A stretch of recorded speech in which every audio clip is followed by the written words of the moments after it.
bom dia, a paz do Senhor para todos os ouvintes da Musical FM 105.7. A gente está aqui no programa Debates e hoje o debate não é com o César Cavalcante como mediador, é com o César Cavalcante como debatedor, né? Então a gente vai discutir uma questão muito relevante hoje, muito pertinente e que tem sido discutida cada vez mais pela Igreja de Cristo desde o século XX. Essa discussão tem sido erguida e tem sido levantada nos ambientes teológicos e nos ambientes eclesiásticos, e hoje a gente vai discutir essa questão que está aparecendo para você aí. O tema do debate de hoje é: a Bíblia condena o relacionamento homossexual? Mais uma vez aí, a Bíblia condena o relacionamento homossexual? Bom, eu sou o Léo Barbosa, eu sou da Igreja Assembleia de Deus de Guarulhos e fui convidado para mediar esse debate aqui. É uma tarefa árdua, obviamente. Eu não sou um mediador, eu participo do programa aqui como debatedor, eventualmente, né? Quando o pessoal que me tolera, me aceita para bater um papo, e geralmente é o César que vai mediar. Então é uma tarefa árdua mediar esse debate hoje aqui. Eu quero apresentar os debatedores, é uma tarefa árdua. Não vou substituir o César à altura, isso com certeza, tá bom? Mas a gente... Muito humilde pro meu gosto.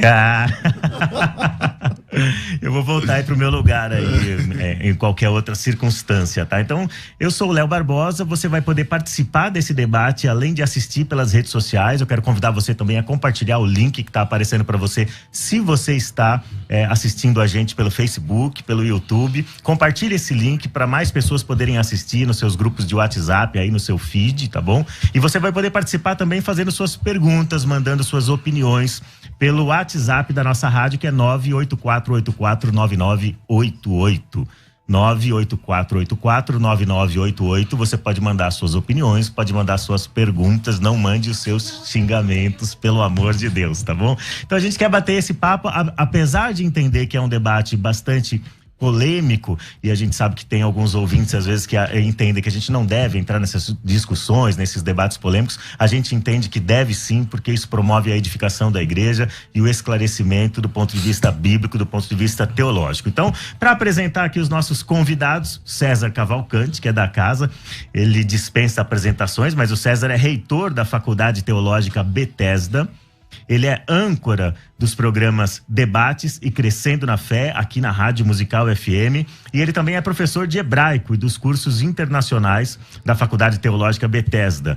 Ele já foi pastor setorial da Assembleia de Deus e agora ele sentiu-se chamado para servir a comunidade genuína.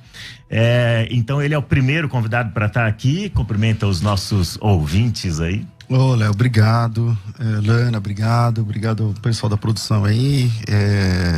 Imagino que você deve estar nervoso aí agora. Demais, tô nervoso demais. Mas que seja um papo aqui, um debate produtivo, e que seja esclarecedor para o ouvinte. Tá ótimo, muito obrigado pela sua presença aqui como debatedor. E do meu lado, aqui do meu lado direito, do lado esquerdo de vocês, eu estou com a Lana Holder. A Lana Holder é pastora da comunidade Cidade Refúgio, um nome bastante sugestivo, né? Igreja inclusiva, localizada no centro de São Paulo. Ela e a sua esposa, que está aqui presente, a Rosânia Rocha, ela vai participar aqui como ouvinte do debate. É um apoio direto, pessoal aí, um apoio físico e emocional aí do lado, né? Ela está aqui no estúdio com a gente. Então, elas fundaram em 2011 a comunidade evangélica Cidade Refúgio em São Paulo, que acolhe fiéis de diferentes orientações sexuais. Então, Lana, cumprimenta os nossos ouvintes e internautas aí. Agradecer pela oportunidade, né? Estar aqui na Rádio Musical, podendo ter esse lugar de fala e, como o pastor César falou, discorrendo de uma forma a trazer luz, a trazer compreensão e libertação, sem sombra de dúvida. E eu acredito que vai ser muito produtivo esse momento.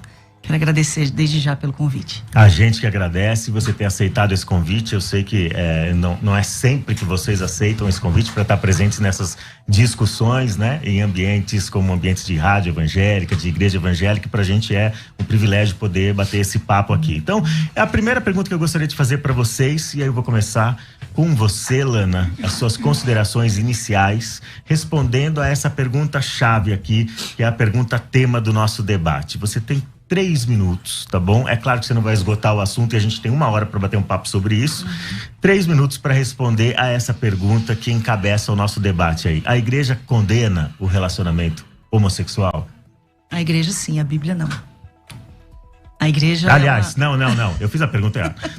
A Bíblia, tá vendo? É um nervosismo, César. Okay. A Bíblia condena o relacionamento homossexual? Não, a Bíblia condena relações homogenitais de caráter de culto pagão. Mas a Bíblia não trata da questão relacionada à orientação sexual do indivíduo. É óbvio que nós estamos falando aqui de um contexto dentro dos 66 livros que compõem a Bíblia protestante. Então a gente tem aí 3 versículos específicos que falam sobre esse assunto, né? 2 no Antigo Testamento e 1 no Novo Testamento. A gente tem inclusive uma expressão usada por Paulo, que é uma neologia que ele cria para falar sobre esse assunto, que remete às questões relacionadas aos 2 textos encontrados no livro de Levíticos. Então tudo parte realmente de uma questão de interpretação. Então, óbvio, se eu for fazer uma interpretação fundamentalista desses textos, eu não posso usá-los com essa visão e excluir a visão de usar dessa hermenêutica fundamentalística, desta exegese fundamentalista, somente para esse texto, mas eu preciso usar também para todo o contexto bíblico. E aí a gente vai abrir um leque de muitas outras situações que a gente precisa trazer para essa mentalidade fundamentalista, legalista, que rechaça essa questão relacionada à homossexualidade. Então tá bom. Então, do seu ponto de vista, tem uma questão hermenêutica, né? A questão de interpretação desses textos bíblicos que tratam do assunto. Então, para falar sobre hermenêutica, então tem um professor de hebraico aqui também. Então, César, pastor César, a mesma pergunta eu quero direcionar a você. A Bíblia condena relacionamento homossexual? Em primeiro lugar, Léo e os demais ouvintes, eu quero deixar muito claro nessa minha participação que todo cristão verdadeiro, todo crente bíblico, todo cristão autêntico, todo homem, toda mulher cheio de Deus, ele não vai perseguir, não vai ser uma pessoa que odeia um pecador vindo de qualquer tipo de pecado. Então, a primeira fala que eu quero deixar clara é essa, né? Não há um discurso de ódio da minha parte ou da parte dos cristãos que entendem ser bíblicos quando discordam desse tema, tá? Então não quero que... E se eu for interpretado assim, por favor, na mesma hora você fala, eu me senti ofendida e tal, eu não quero fazer isso em nível pessoal. Mas a pergunta é clara: a Bíblia condena o homossexualismo? Sim.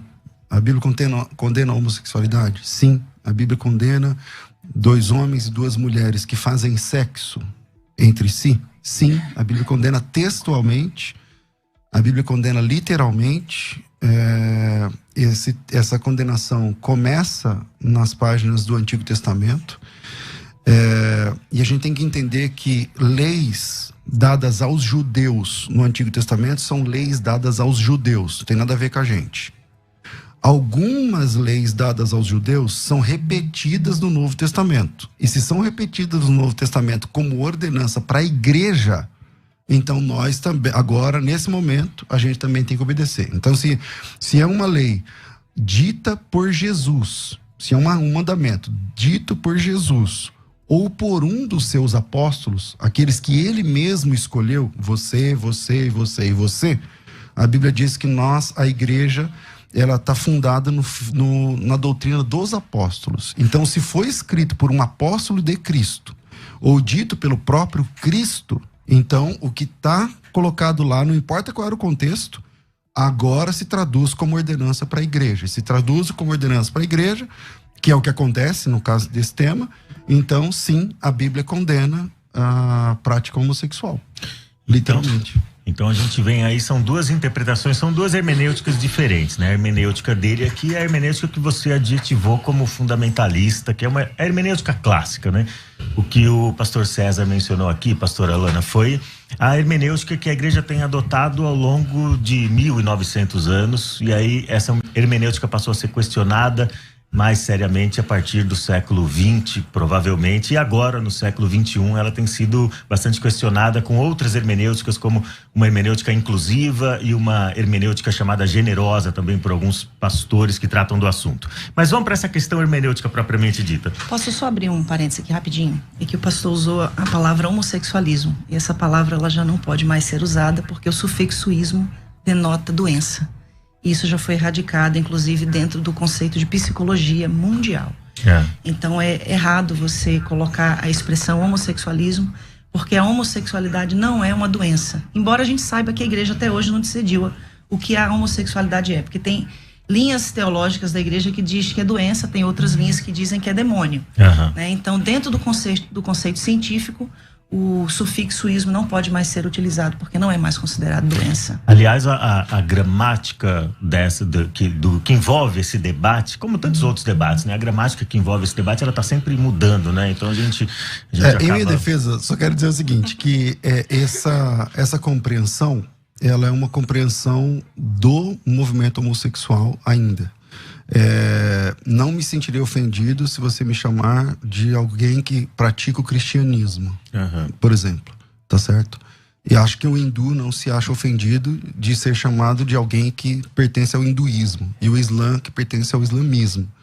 Essa compreensão é uma compreensão gramatical recente, nova, e que não teve da minha parte aqui nenhuma razão assim para ofensa pessoal. Não, mas se você não se sente ofendida, não, porque se você disser que é doença, que não é a minha abordagem, aí vai parecer que eu tô te chamando disso. Então não tô te chamando, tá? Então se você se sente melhor, ao invés de eu falar homossexualismo, homossexualidade, tá tudo bem pra mim. Mas o que a Bíblia condena é a prática de duas pessoas, duas mulheres que têm sexo entre si, dois homens que têm sexo entre si. Aí eu não sei exatamente o termo que você prefere, mas... Agora, a questão do ismo não está dentro de um conceito de sufismo, de sufixo. Está dentro de um conceito realmente científico. Eu não estou falando aqui de uma questão relacionada ao hinduísmo, cristianismo. Estou falando de um sufixo que é usado para denominar uma doença. Sim. Estou falando dentro de uma questão científica. Dentro de uma classificação você está falando, né? Então, dentro do jargão médico você está falando, do jargão científico e do jargão médico, né? Porque, de fato, como o pastor César mencionou, pastora, esse sufixo ismo, ele não vai denotar sempre uma doença, né? Ele, por exemplo, pode denotar uma escola de pensamento, no caso que ele descreveu aqui, uma religião e tudo mais. Mas vamos para as perguntas, já que a gente está mencionando aqui essa questão dos textos bíblicos e como a Bíblia trata do assunto, né? Eu achei interessante essa diferenciação que o pastor César fez, de chamar a atenção para a questão da conduta propriamente dito. A pastora mencionou aqui outra expressão, outro termo, que é o termo orientação. A gente sabe que essas duas palavras designam coisas diferentes.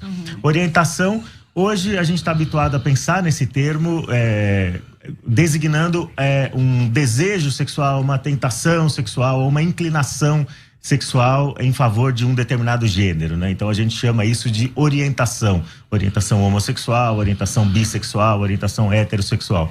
Conduta já não tem a ver meramente com o desejo, não tem a ver meramente com a inclinação, com a fantasia, com a tentação, mas tem a ver com a prática propriamente dito. Então a pergunta que fica agora para vocês dois responderem, aí eu vou pedir 2 minutos para vocês responderem, tá bom? Existem passagens clássicas no Antigo e no Novo Testamento que parecem condenar claramente a conduta homossexual. Homem se deitando com homem, mulher se deitando com mulher. A Bíblia não fala nada sobre orientação sexual no sentido que nós aprendemos agora, no sentido moderno da palavra. Então ela não vai falar sobre inclinação, ela vai falar sobre a conduta. É a conduta que é condenável. Então aparecem inúmeros textos, não são muitos textos, mas são textos suficientemente claros, pelo menos do ponto de vista da teologia e da hermenêutica cristã ao longo de quase 20 séculos.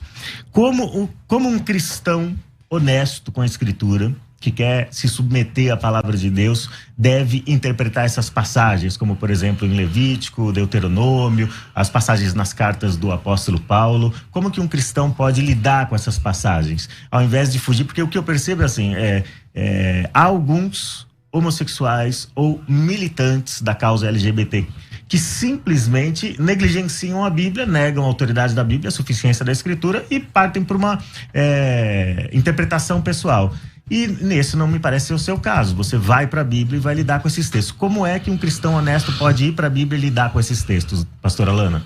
Primeiramente, eu quero dizer que existe uma grande dificuldade de um cristão lidar com essa questão, principalmente se for um cristão gay.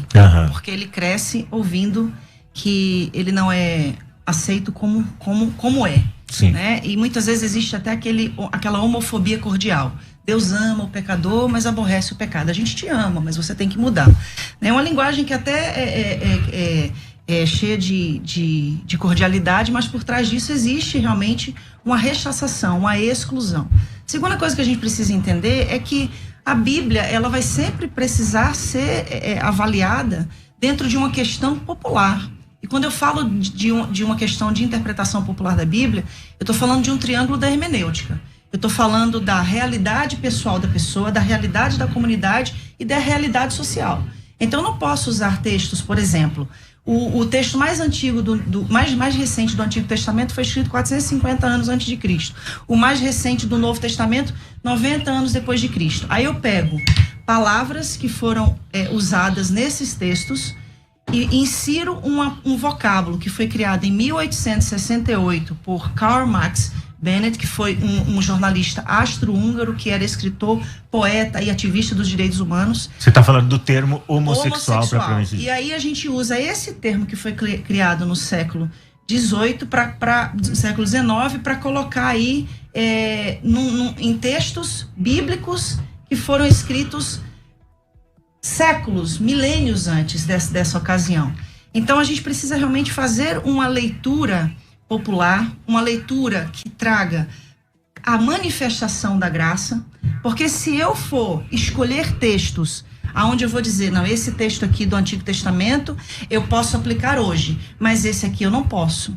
Então por que eu tenho que selecionar textos das Escrituras e dizer o que vale e o que não vale para o cristão da atualidade? E uma outra coisa que responde a sua pergunta pontualmente, nenhuma passagem bíblica condena a homossexualidade, o sexo entre pessoas iguais no conceito de orientação sexual, mas a Bíblia não fala sobre orientação sexual. Se a gente for falar do que a Bíblia não fala, existem muitos temas atuais que a Bíblia também não fala, mas a gente usa a palavra de Deus como a nossa bússola no conceito de princípios divinos.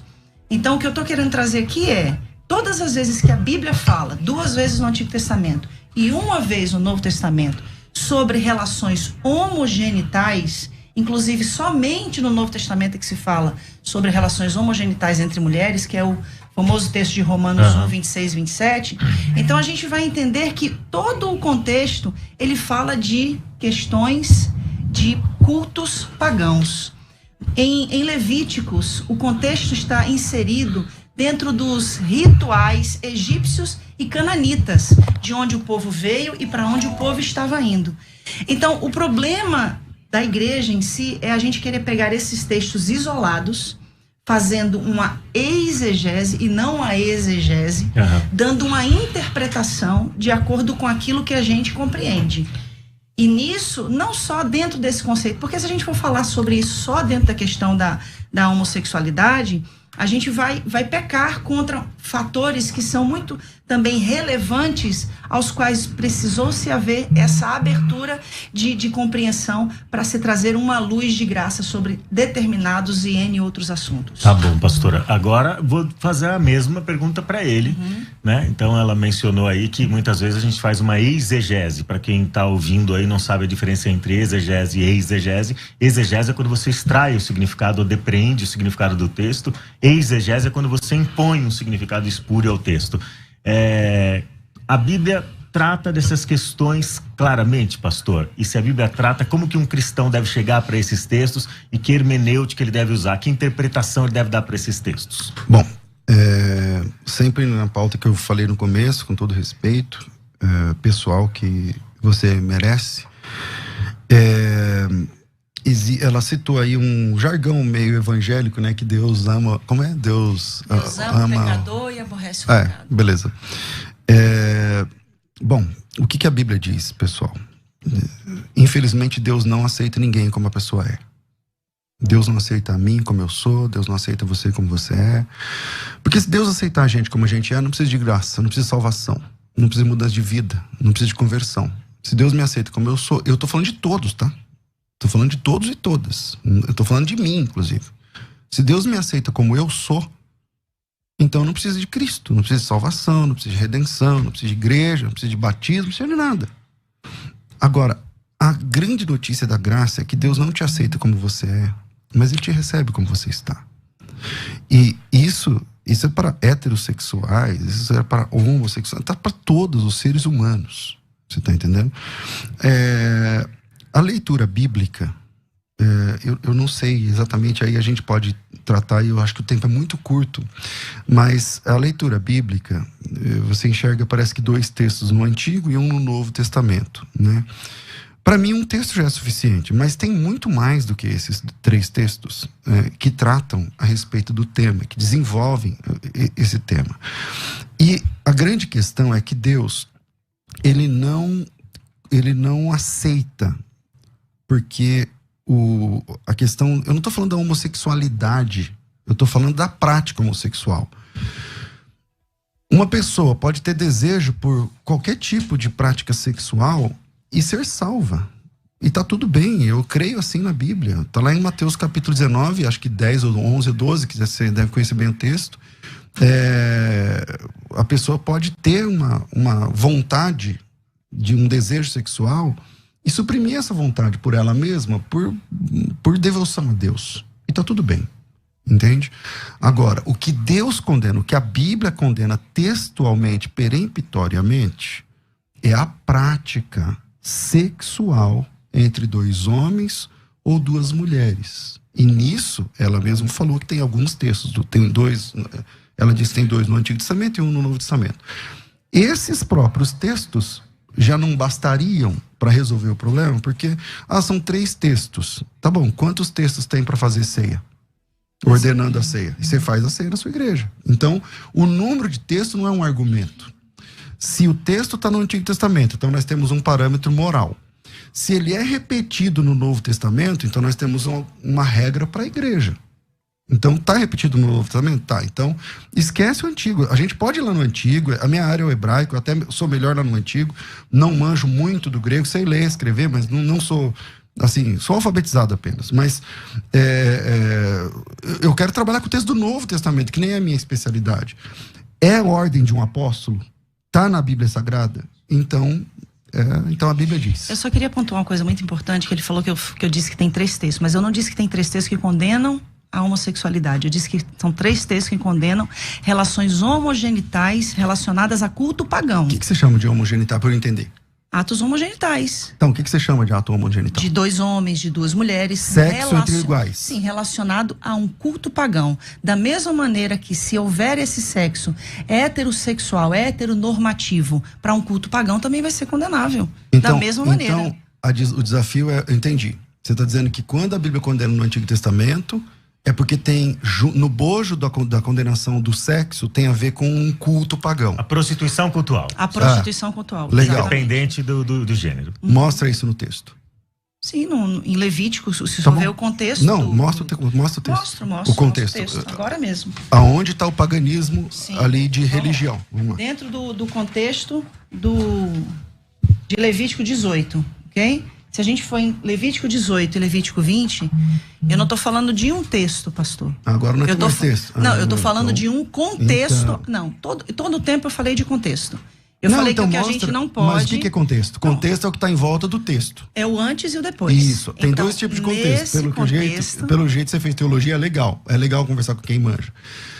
Tem contexto imediato e contexto remoto. Sim. Você está falando do contexto imediato ou do remoto? Eu estou falando dos 2 contextos. Então apresenta ele no bojo do texto, em volta ali do texto. Pode ser para ler Levítico 18, para ler Levítico 20, porque eu vou ter que ler todo o contexto, porque nesse contexto não só fala da questão relacionada a atos homogenitais, fala da prostituição cultual. Então, tudo que está relacionado à prostituição cultual, seja entre heterossexuais, seja entre homossexuais, vai ser condenado. Então, agora é difícil mostrar isso no texto, né? Porque você sabe que essa é uma compreensão teológica sua, mas não textual.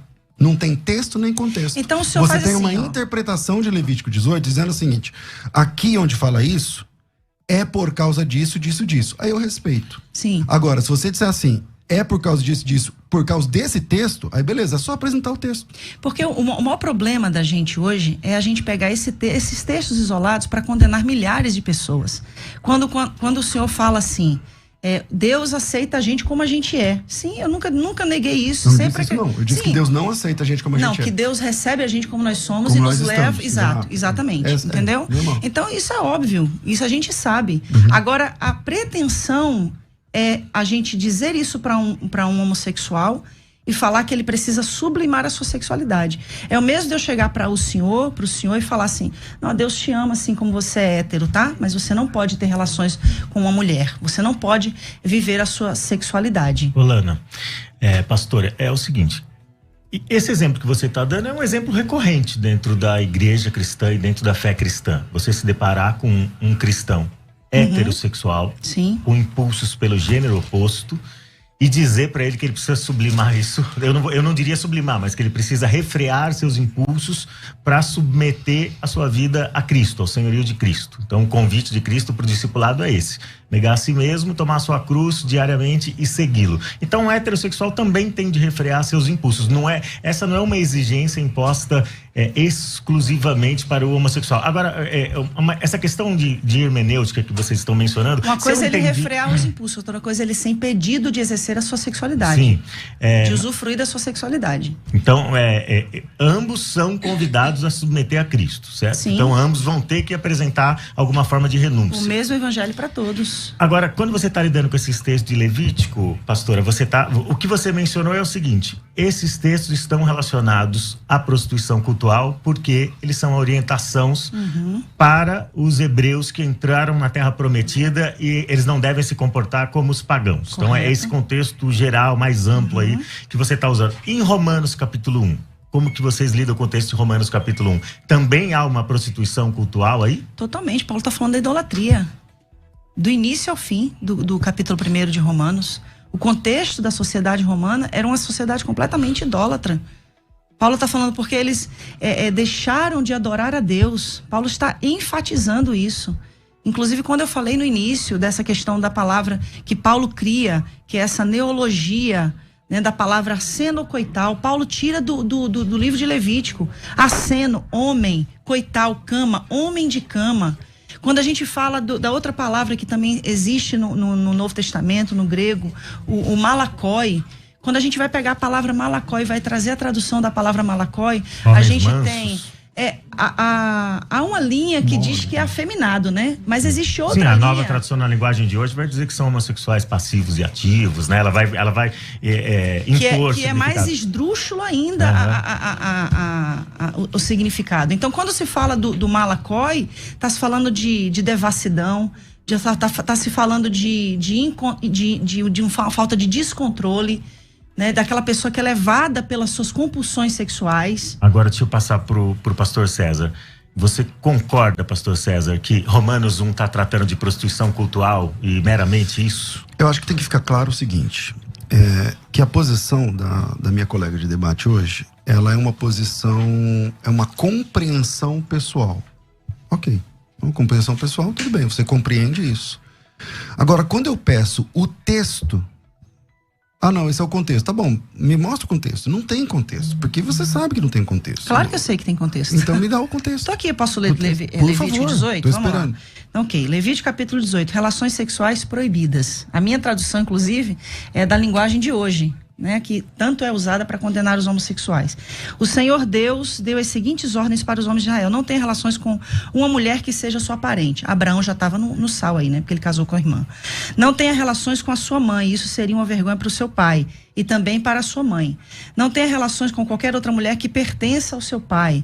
Não tenha relações com a sua irmã, seja por parte de pai ou de mãe, ou somente por parte de pai. Ele começa com a lista de questões que são proibitivas.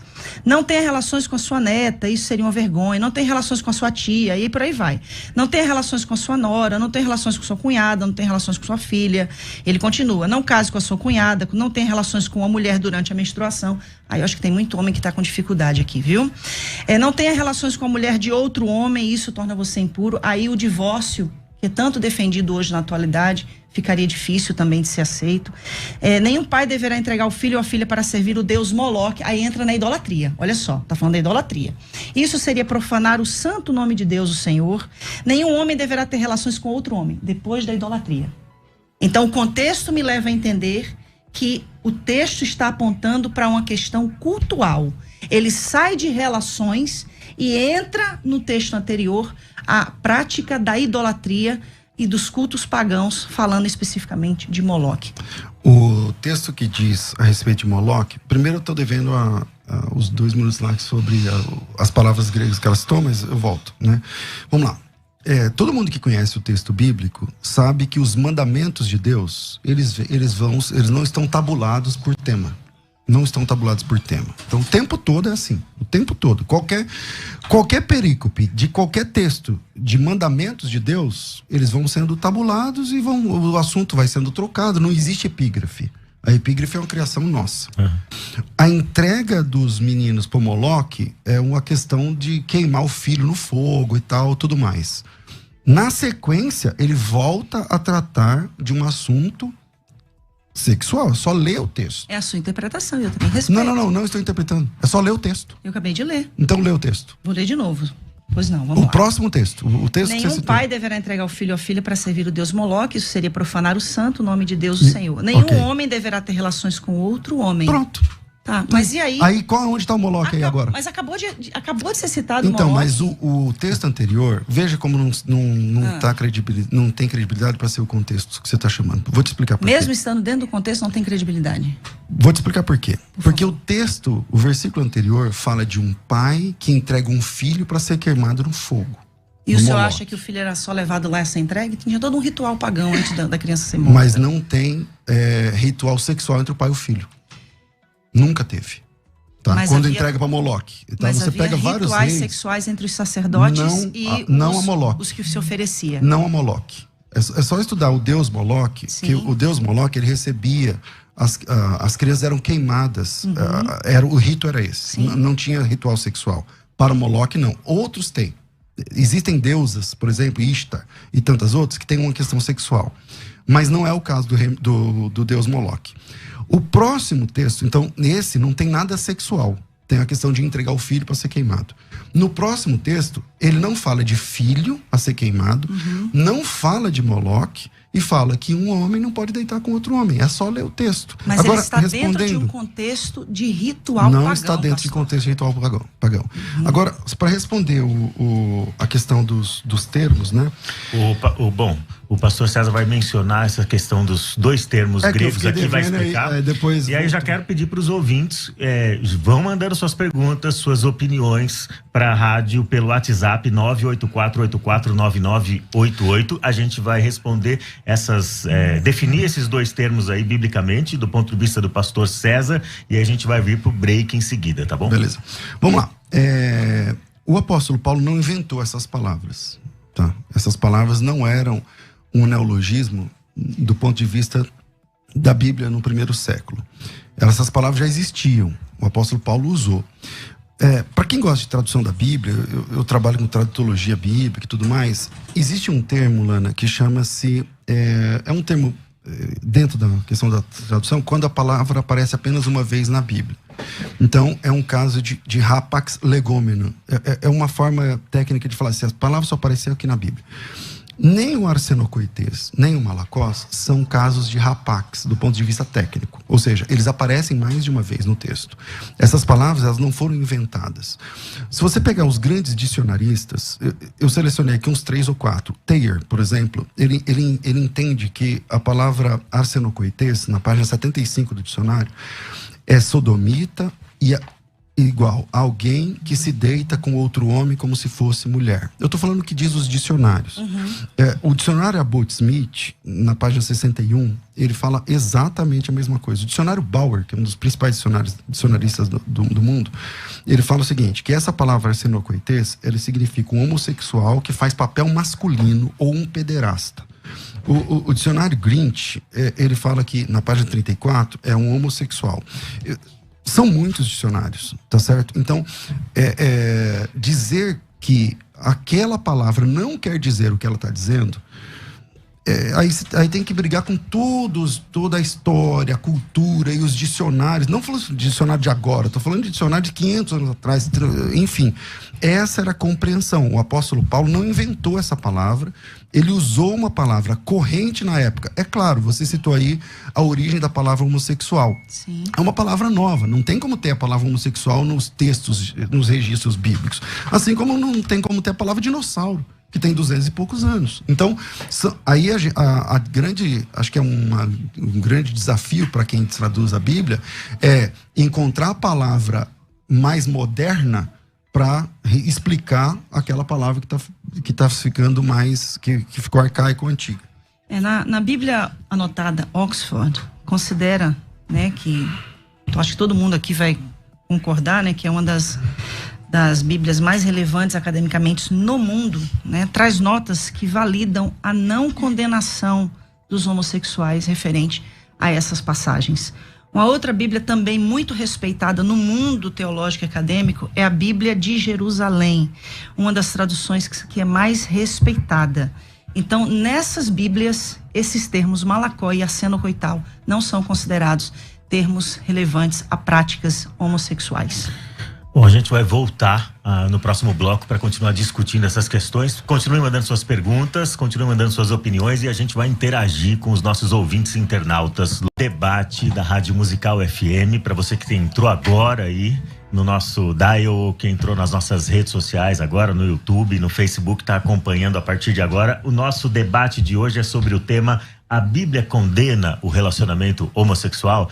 E para debater esse assunto aqui, eu sou Léo Barbosa, estou mediando hoje excepcionalmente esse debate, porque o pastor César Cavalcante está aqui, é um dos debatedores, e ele foi convidado especialmente para estar aqui nesse debate hoje para discutir do ponto de vista bíblico-teológico, e a pastora Lana Roder também está aqui para discutir esse tema com a gente. Então, a gente terminou o bloco anterior falando sobre os termos e as passagens que aparecem tanto em Levítico quanto nas cartas do apóstolo Paulo, e a gente lidou especificamente com o texto de Romanos capítulo 1, e a defesa da pastora Lana, pastor César, é de que esses textos não tratam meramente de uma relação entre dois homens ou entre duas mulheres, mas ela associa isso à questão da prostituição cultural e da idolatria.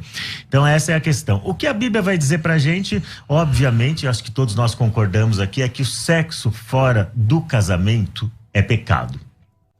Então eu preciso entrar nessa questão. Que a gente concordou nisso aí. Isso com certeza nós concordamos. Tem militantes LGBT que não concordam com isso, que acham que o sexo é fluido e pode ir acontecer onde o instinto mandar, né? Então a gente entende que não é assim. O sexo tem que acontecer dentro do casamento para estar dentro da vontade de Deus, agradar a Deus e ser compatível com a vida de um discípulo de Jesus Cristo. É essa a questão. Então a questão que fica para mim é a definição do termo.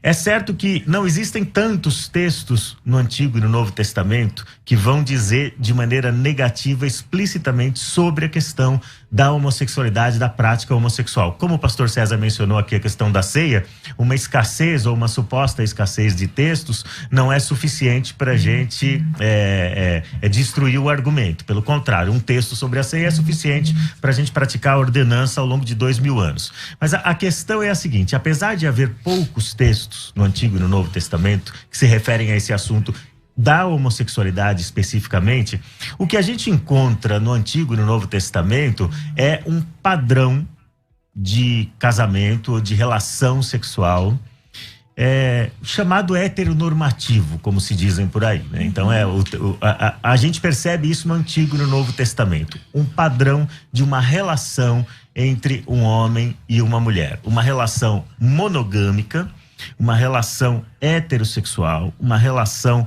permanente ou indissolúvel. Você mencionou o divórcio agora há pouco, né? A gente teria problema com o divórcio, o recasamento. Então, uma relação indissolúvel e dentro da comunidade da fé. Não pode ser uma relação interreligiosa. Então, é mais ou menos assim que a Bíblia apresenta isso de maneira onipresente no Antigo e no Novo. Então, se a gente tivesse que definir casamento do ponto de vista bíblico, do ponto de vista cristão, O que é o casamento? Essa instituição que é exclusiva aí para quem quer desfrutar de sua sexualidade.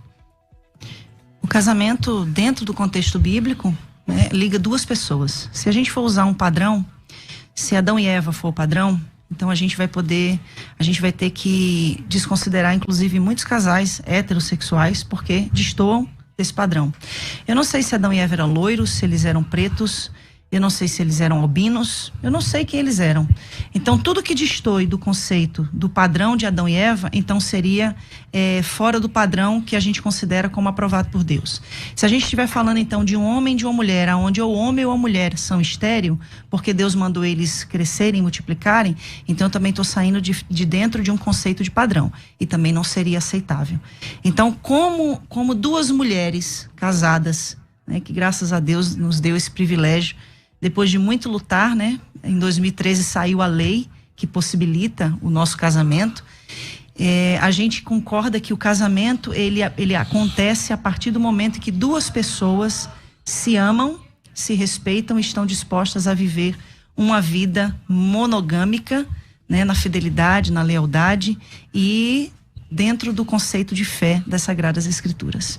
Então, para mim, para Rosânia, o que nós ensinamos na nossa comunidade, que inclusive o sexo é permitido por Deus, sim, abençoado por Ele dentro da instituição do casamento. É o mesmo ensinamento que a gente aprendeu na Assembleia de Deus, né? A única coisa que destoa é a questão de aceitar-se os homossexuais, toda a comunidade LGBTQIA+, e o mais que tiver aí, e que sejam recebidos, porque há essa questão da inclusão através da morte sacrificial de Cristo na cruz, porque ele veio para morrer por todos, e isso se inclui a todos, então inclui a nós. E quando Jesus fala em Mateus capítulo 19, como o próprio pastor César já trouxe aqui a citação, né, do casamento, e ele também fala ali dos eunucos, né? Então eu acredito muito sim que a palavra eunuco está se associando àqueles que destoam do que é comum, ou seja, aquilo que seria diferente. Pastor César, como que se define casamento do ponto de vista cristão, do ponto de vista bíblico? Do jeito que a Bíblia fala. Quando ela diz que eu não sei se o Adão e a Eva eram tipo loiros, não sei o que lá, tal, ou morenos, não sei o que, e se um loiro, se ele é loiro, ela é morena, não sei o que. Então, obviamente, né, os biotipos não importam. Eu não saber como era o Adão e a Eva não me dá direito de duvidar que é um homem e uma mulher. Entende? Não dá para fazer teologia, Lana, no silêncio das Escrituras, no que a Bíblia não diz. Então, por exemplo, lá em Romanos capítulo 1, que você que citou primeiro, diz assim, no versículo 18: porque do céu se manifesta a ira de Deus sobre toda a impiedade, injustiça dos homens que detêm a verdade em injustiça. Porquanto que de Deus se pode conhecer, neles se manifesta, porque Deus o manifestou. Porque as suas coisas invisíveis, desde a criação do mundo, tanto o seu eterno poder como a sua divindade, se entendem claramente e se veem pelas coisas que estão criadas, para que eles fiquem indesculpáveis. Não tem nada a ver com paganismo. Deus está falando para toda a humanidade. Porquanto, tendo conhecido a Deus, não o glorificaram como Deus, nem lhe deram graças. Antes, em seus discursos, se desvaneceram o seu coração e insensato se obscureceu. Dizendo-se sábios, tornaram-se loucos. E mudaram a glória de Deus, do Deus incorruptível, em semelhança à imagem do homem corruptível. Essa imagem é o que, pastor? Eu vou concluir o texto. Mudaram a imagem do Deus... do Deus incorruptível, em semelhança de imagem do homem corruptível. Pelo que também Deus os entregou às concupiscências dos seus corações e à imundícia, para desonrarem em seus corpos entre si. Porque mudaram a verdade de Deus em mentira e honraram e serviram mais a criatura do que o Criador, que é bendito eternamente. Pelo que Deus os abandonou às paixões infames, porque até as suas mulheres mudaram o uso natural, contrário à natureza.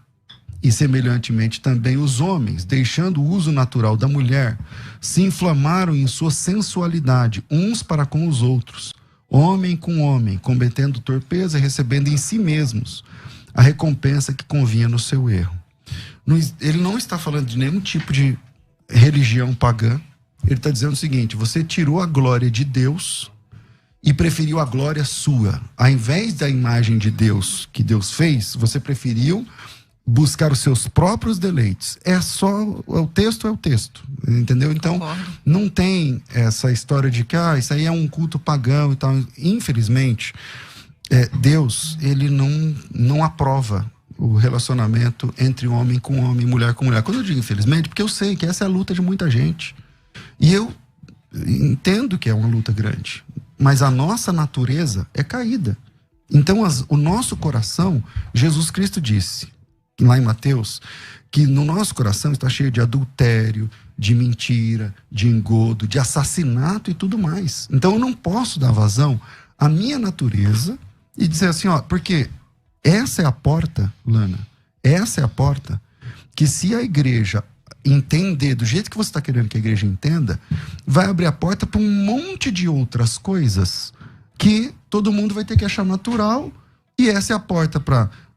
Eu não estou te acusando, por favor. Estou dizendo que isso pode ser a porta lá na frente para relações sexuais, inclusive com crianças. Por quê? Porque eu senti. Eu sinto, é honesto o meu sentimento. E eu não quero discutir o sentimento.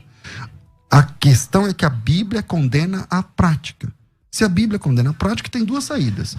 Ou você se atém ao que a Bíblia diz, ou você abandona o que a Bíblia diz. Agora vamos para as perguntas dos ouvintes. Eu preciso ler o mesmo texto que ele leu, só um pedacinho, tá bom? Eu vou usar a nova tradução da linguagem de hoje, que usa homossexual passivo e ativo, tá bom? Vamos lá. Eles sabem quem Deus é, Romanos 1:21. Mas não lhe dão a glória que ele merece. E não lhe são agradecidos. Pelo contrário, os seus pensamentos se tornaram tolos, e a sua mente vazia está coberta de escuridão. Eles dizem que são sábios, mas são tolos. Em vez de adorarem ao Deus imortal, adoram ídolos. Que são eles. Se parecem com seres humanos, ou com pássaros, ou com animais de quatro patas. Então, se o senhor dizer para mim que nesse contexto não existe idolatria, o senhor está... Não, idolatria ele diz que autolatria, né? É autolatria, não é contexto pagão. Mas é um contexto pagão, porque Roma era uma cidade pagã. Vários templos pagãos, inclusive a religião que predominava era a adoração à deusa Diana. Eu vou para um áudio, tá bom? Pra gente ver as perguntas dos ouvintes. Vamos sentir esse termômetro aí de como estão os ouvintes. A direção ali tá dizendo, não, vamos continuar debatendo, vamos continuar discutindo, pode ser? Então vamos lá, pastora, vamos continuar aqui então. Deixa o áudio pra lá, vamos continuar aqui. Eu acho que já não dá mais tempo. Uma pergunta que eu quero fazer então, para vocês dois. Aí eu quero direcionar uma pergunta para você, pastora, direcionar uma pergunta especial para você, pastor. Então, vou começar com o pastor agora, porque eu comecei quase todas as perguntas com você. Então, deixa eu conversar com o pastor aqui. A pergunta que eu queria fazer para ti: quais são os maiores desafios, pastor, de pastorear o coração de alguém que luta com impulsos homossexuais ou que sente que tem uma orientação homossexual? E aproveitar com essa pergunta você já pastoreou alguém nessas circunstâncias, nessa condição? Tá, essa pergunta vai ser a mesma para ela? Não. Ah, tá. Mas se você quiser responder primeiro, fica à vontade. Porque às vezes, acho que ela queria falar mais coisas. Se você quiser, fica à vontade. A única coisa que eu quero ressaltar aqui é como é desesperador para quem faz parte da comunidade LGBTQIA+, ver que a igreja associa a homossexualidade com a pedofilia. Como eu já vi, por exemplo, pastores renomados dizerem que se liberar hoje o sexo entre iguais, vai ter que liberar o sexo com animais. Então são comparações esdrúxulas, principalmente que, se eu pegar os índices de pedófilos que estão presos, a maioria, quer dizer, uma grande maioria são heterossexuais e não homossexuais. Então a gente precisa dar um norte nesse assunto, levando que a questão da homossexualidade não tem nada a ver com caráter. Assim como o fato de alguém ser hétero não significa que ele tenha um caráter ilibado. Da mesma forma como uma pessoa ser homossexual não significa que ela tenha um caráter desajustado. Eu concordo com isso, tá? Não tô dizendo que você ou coisa... Eu não aliei você à pedofilia, eu tive esse cuidado. Mas o que eu tô dizendo é o seguinte: Eu acho que a associação, se eu entendi, César, a associação que ele fez foi a seguinte: se você relativizar esse termo, se você relativizar o casamento, ele não relativizou o termo casamento, porque ele manteve essas premissas aqui. É uma relação monogâmica, indissolúvel dentro da comunidade da fé e heterossexual. Que era a minha vez aqui, então vamos lá. Qual que é o ponto do relacionamento sexual homossexual? De fato, a Bíblia chama esse relacionamento de relacionamento antinatural. Uhum. A Bíblia chama esse relacionamento de... É uma abominação, porque é contra a natureza. É só olhar. Se todo mundo for homossexual, acabou o mundo. Então é antinatural. Lá na Bíblia, em Levítico 18, o texto, na sequência, ele diz o seguinte: isso, você não vai deitar com o homem como se fosse mulher, porque isso é uma abominação. E na sequência... E eu não estou usando isso, quem usou o contexto foi mais a Lana, mas na sequência, ele vai falar sobre um homem se deitar com um animal.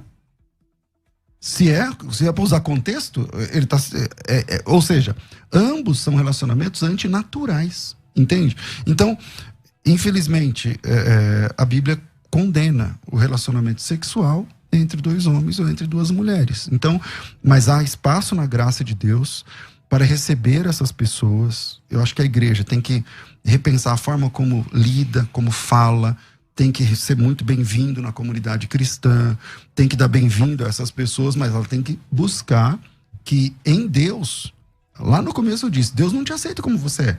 Se ele te aceitasse como você, não precisava de igreja, precisava de salvação. Ele me aceita como eu sou, porque tá bom, eu tô salvo. Mas não, isso é para todos os pecadores, inclusive para os homossexuais. Então ele precisa agora se enquadrar na doutrina bíblica. Agora a questão pastoral, pastor. Como que receber da melhor forma possível. Pastorear. Já tive experiência de pastorear. Eu sou pastor há 20 e poucos anos, então imagina. Uhum. Já tive experiência de pastorear pessoas assim. Ganhei alguns, perdi outros. Como acho que todos os pastores. Acho que você é pastora. Você perdeu gente, ganhou gente. Tem a pandemia aí, tem gente que foi, não voltou mais. Tá? Funciona assim. E isso pra mim funciona pra heterossexual e pra homossexual. Eu queria falar só uma coisinha, bem rapidinho, porque eu sei que... 2 minutos para encerrar, senão você vai... 2 minutos. Vou perder a chance de fazer uma pergunta. 2 minutos. Eu sei que essa situação, essa questão é uma questão muito polêmica. Eu não duvido. Eu não duvido que a igreja esteja buscando compreender para incluir. Só que nesse processo a gente tem perdido vidas. E nós precisamos sim fazer uma releitura das Sagradas Escrituras, como essa mesma releitura foi feita acerca de outras questões. Se eu vou usar o que o pastor César falou aqui, que o que os apóstolos falaram, eles falam também com em nome de Cristo. Paulo, ele fala da escravidão. Então, se eu for levar em conta o que Paulo fala da escravidão, eu vou ter que manter a escravidão como um conceito social. Então, eu preciso realmente fazer uma releitura das Escrituras como um todo, pastor. E eu não estou aqui num lugar de alguém que é homossexual, defendendo os homossexuais. Eu estou aqui no lugar de uma alma que entende, não com uma resposta somente provinda das Sagradas Escrituras, que é a minha base de fé e prática. Minha base de fé e prática. Os 4 anos que eu vivi em conflitos e todos esses anos pastoreando pessoas que chegam ali desesperadas, que inclusive de cada 5 pessoas que se suicidam hoje, 3 são homossexuais dentro dentro da realidade da igreja. Então, assim, a gente está falando de uma questão que vai além de uma exegese, além de um hermenêutico, fala de eternidade. Nós precisamos ser movidos por compaixão, movidos por misericórdia. Se a gente usar esse critério que a gente está usando para falar da homossexualidade dentro do contexto da Bíblia, nós vamos ter que usar esse critério para falar de outros N contextos e mudar a igreja acerca de N questões. Agora eu preciso fazer uma pergunta. Faça, por favor. Você ficou muito conhecida no meio evangélico depois da sua conversão. Seu testemunho de conversão, um testemunho maravilhoso, né? Que envolve inúmeras questões. E aí você, nesse testemunho que você sempre compartilhou, você mencionava o fato de você se perceber liberta. Eu não vi você usar esse termo curada, não sei se você usava esse termo também, mas você se apresentava ser liberta de questões como as drogas, o álcool, o próprio tráfico, né? E a questão da homossexualidade. Então você enfatizava bastante isso, seu testemunho era bastante relevante, bastante pertinente, justamente por causa dessas questões, né? Não só da homossexualidade. Mas a pergunta que eu tenho para fazer para você estava enganada nessa época? Você estava enganado? Eu estava tentando desesperadamente. Tá. Porque eu aprendi que a minha sexualidade me levaria para o inferno. E eu amo a Deus e eu não quero ir para o inferno. Então, se aquilo me condicionava a uma eternidade longe de Deus, eu estava disposta a mudar. Fosse o que fosse preciso fazer, inclusive me casar. E quando Paulo fala, inclusive, da questão antinatural, é aquela questão de você se deitar com um homem é antinatural para você. Você se deitar com um homem é antinatural para você. Eu me deitar com um homem é antinatural para mim. Então, eu buscava desesperadamente por uma mudança. Jesus fala que o que contamina não é o que entra, é o que sai, né? Então, eu buscava, através das palavras, determinar uma cura para minha vida. E Jesus mudou. Me tirou das drogas, me tirou do alcoolismo. Não foi do tráfico, literalmente, mas no sentido de subir e descer morro para comprar drogas. Jesus mudou a minha vida, o que podia ser mudado. Agora, gente, olha, o tempo passou voando, os ouvintes e internautas perceberam isso e a gente percebeu aqui também mais do que ninguém. Então a gente vai ter um bônus, vai ter bônus track hoje, tá bom? A gente vai encerrar o programa aqui no Dial, na rádio de vocês. A gente vai encerrar, mas a gente vai continuar mais meia hora de conversa, de debate, de bate-papo aqui para os canais virtuais, YouTube e Facebook, certo? Então, YouTube e Facebook a gente vai continuar batendo um papo. Para quem está acompanhando pela rádio e não consegue acessar agora, pode acessar depois para assistir. Eu quero agradecer aqui, me despedir no ar de vocês dois, pastor César Cavalcante, pastora Lana Holder, e aí a gente vai seguir no debate nos canais sociais, tudo bem? Tudo então bem. Vamos lá, gente, sigam aí. A gente vai continuar essa conversa. Hoje foi excepcional. Hoje é um debate especial e foi tão especial que a gente vai ter uma esticadinha aí. 30 minutos batendo um papo. A pastora Lana Holder conseguiu adiar um compromisso dela e eu espero que tenha conseguido. Alguém vai ter que esperar meia horinha a mais. E o pastor César também se voluntariou para estar aí mais meia hora pra gente continuar conversando. Meia hora, mas aqui passadiça de procedência maligna. Eu tenho compromisso também. Então vamos continuar conversando. Agora a gente vai poder lidar com as perguntas dos ouvintes, certo? Agora a gente consegue lidar com as perguntas dos ouvintes. Exatamente. Consegue colocar um áudio aí? Vamos lá? Bom dia para todos os debates. Meu nome é Jael, sou da Vila Medeiros. Minha pergunta é a seguinte: se Deus não condena, como haveria humanidade se houvesse só homem ou houvesse só mulher? Se Deus não condena. Vai que essa daí tá pergunta fácil. Boa, né? né? Essa pergunta foi Deus fácil. não condena porque Deus é um Deus de diversidades, de pluralidade. Deus criou o homem e a mulher, Deus criou dentre os homens e as mulheres seres com diversidade de orientação sexual. Deus criou o hétero, Deus criou o gay, Deus criou o bissexual. Lembrando, abrindo um parênteses aqui gigantesco para ninguém achar que a gente está promovendo a imoralidade, que o fato de alguém ser bissexual não significa que ele pode ficar com duas pessoas ao mesmo tempo. Ele vai ter que escolher uma das duas. Ele vai ter que parar de ser bi. Não, ele vai ter que escolher uma das duas pessoas para construir uma vida e uma família. Então, nesse momento ele parou de ser bi. Não para, porque ele é bissexual. Então ele consegue ter relações tanto ele com vai o ter homem que, quanto com a mulher. Então, ele vai ter que deixar de ser bi na conduta, certo? Por exemplo, você se casou com a primeira mulher com quem você se apaixonou? Então. Certamente que não. Então você escolheu alguém um dia. Então é normal, entendeu? Então, mas a partir daquele momento que ele escolheu...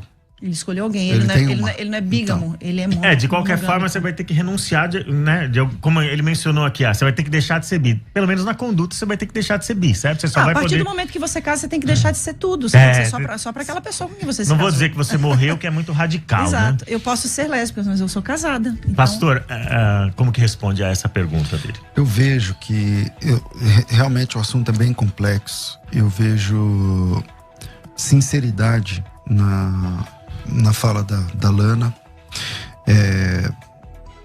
Infelizmente, a sinceridade não salva. Quem salva é Jesus Cristo na Bíblia. Uma pessoa sincera e enganada, Lana, está sinceramente enganada. E o texto das Escrituras é claro por demais. O problema é se não tivesse esses textos no Novo Testamento, porque no Antigo Testamento é uma norma, pode ser só para Israel, tem várias coisas que são leis no Antigo Testamento, mas que não chegaram para o Novo Testamento, entende? Mas a partir do momento que tem um apóstolo de Cristo, ordenado por Cristo, dizendo que aquilo não pode ser feito, então nós somos... Por exemplo, eu gostava, né, quando eu não era crente, de comer chouriço, carne feita com sangue. Eu posso comer carne com sangue? Não. Por quê? Porque lá em Atos capítulo 15, diz assim, diz assim, ó, então pareceu bem ao Espírito Santo e a nós não impor mais nenhum cargo além desses. Não sei o que, carne com sangue. Aí eu falei assim, meu Deus, então o que eu faço? Então eu não como mais chouriço. Então a gente deve considerar que se o que está escrito na lei e foi reiterado pelos apóstolos deve ser mantido como ordem. Como ordem. Ok, e a escravidão? Mostra uma escravidão, uma ordem de escravidão. Paulo fala sobre uma a questão da escravidão. Não mostra qual é a ordem. Vós, servos, sede obedientes aos seus senhores. Tem outros textos agora que eu obviamente não vou lembrar de cabeça, mas um desses, por exemplo. Então, em primeiro lugar, a gente tem que entender que quando a gente fala da escravidão, a gente tem na nossa cabeça a nossa experiência brasileira. E a experiência escravagista brasileira foi uma das piores e mais cruéis do mundo. Qualquer escravidão é cruel, né, pastor? Então, é que depende do que você entende como a palavra escravidão. Por exemplo, lá em Êxodo, quando fala do escravo, o escravo ele é assalariado, ele tinha que ser digno, ele tinha que receber abono, ele tinha que receber percentual não podia sofrer violência em cima do que o patrão ganhava. Então, quando a palavra em português é escravo, mas não coaduna com a palavra escravidão que a gente tem setada na nossa cabeça. Então, quando o homem tem uma dívida, ele tem uma filha, de acordo com o Êxodo também, ele pode vender a filha para pagar. Aonde está essa ordem no Novo Testamento? Não, volta lá de novo no que eu falei, da escravidão, querido. pastor. Então, da escravidão. Então, a fala da escravidão, de novo, se tem uma ordem de um apóstolo no Novo Testamento para a igreja, é norma para a igreja. Agora, a gente tem que entender o que é escravidão. Lá, na própria lei lá, não é escravidão que a gente tem de experiência aqui no Brasil. O senhor sabe que eu concordo 100% com o senhor? Isso é bom. E o importante aqui é que eu digo isso com propriedade de que é bom que o senhor faça essa defesa em questão da escravidão. Da mesma forma que eu faço essa defesa não em questão da estou defendendo a escravidão. Não, no sentido do que o senhor disse, exatamente, né? Então, da mesma forma como eu também faço a minha defesa na questão da interpretação acerca da questão da homossexualidade que a igreja usa para condenar os homossexuais. O que a Bíblia condena, a palavra sodomita, ela foi relacionada aos homossexuais a partir de 1000 anos depois de Cristo, através de São Tomás de Aquino. Antes disso, ela não era um termo relevante para os homossexuais. Ela era um termo usado somente para denotar imoralidade. Fosse de um homem homossexual, fosse de um homem heterossexual. Então, essa palavra passa a ser associada ao homossexual através da teologia provinda de São Tomás de Aquino. Então, assim, a gente precisa entender que a Bíblia passa por toda uma interpretação que vem dentro de um contexto religioso de milhares de anos. A gente precisa entender tudo o que vem nesse pacote, que é uma série de questões. Somente no século XIV, no século XV, a mulher é considerada um ser com alma, porque antes ela era considerada sem alma. Não pela teologia cristã, tá? Sem validade. Não pela teologia cristã. Mas da mesma forma. E nem pelo texto sagrado. É porque vocês estão usando a teologia cristã para falar dessa questão relacionada aos homossexuais. E eu estou trazendo a questão da teologia inclusiva. Não, mas Tomás de Aquino é teologia cristã. Sim. Então vamos lá. Se eu te apresentar um texto mais antigo do que o ano 1000, Tomás de Aquino acho que é 1200, né? 1100 e pouco. 1100 e pouquinho, aham. Se eu te apresentar um texto onde sodomia é junto com pecado de homossexualismo, tá bom pra você? Homossexualidade. Tá bom pra você? Pastor, a partir do momento que eu entendo que a palavra sodomita ela foi utilizada para fazer menção a atos homossexuais, para mim não tá bom. Porque para mim a palavra sodomia... Então o que você faz com o texto de Judas? A palavra... Ali fala de ir após a carne, você tá falando dos anjos. Não, lê o texto. Né? Sim, eu leio, eu conheço o texto. Eu posso ver na sua? Porque Pode, essa minha versão ela é da década de 40. Sim, fica à podia ter vontade. trazido uma Bíblia mais moderna. Eu quero aproveitar, já que vocês estão mencionando o termo sodomita, houve uma interpretação errada. Qual foi o pecado de Sodoma? Nossa, essa pergunta é boa, hein? Peraí, deixa eu só ler então o que eu... Vamos aproveitar Judas para discutir o isso. que eu falei aqui, que é o seguinte, ó. Versículo... Eu acho que ela conhece o texto, né? Lembre-se dos anjos que não ficaram dentro dos limites da sua própria autoridade, mas abandonaram o lugar onde moravam. Eles estão amarrados a correntes eternas. Que versão é essa aqui? É a nova linguagem certo. De hoje. Eles estão amarrados em correntes eternas, embaixo na escuridão, onde Deus os está entregando para o juízo daquele grande dia, que serão condenados. Lembrem-se dos moradores de Sodoma e Gomorra e das cidades circunvizinhas. Sodoma está aqui no meio. Ok. que agiram como aqueles e cometeram imoralidades e pecados sexuais. Uhum. Dizer que quem aliou a sodomia, o pecado de Sodoma, ao pecado de homossexualismo foi Tomás de Aquino. Homossexualidade. Desculpa de novo.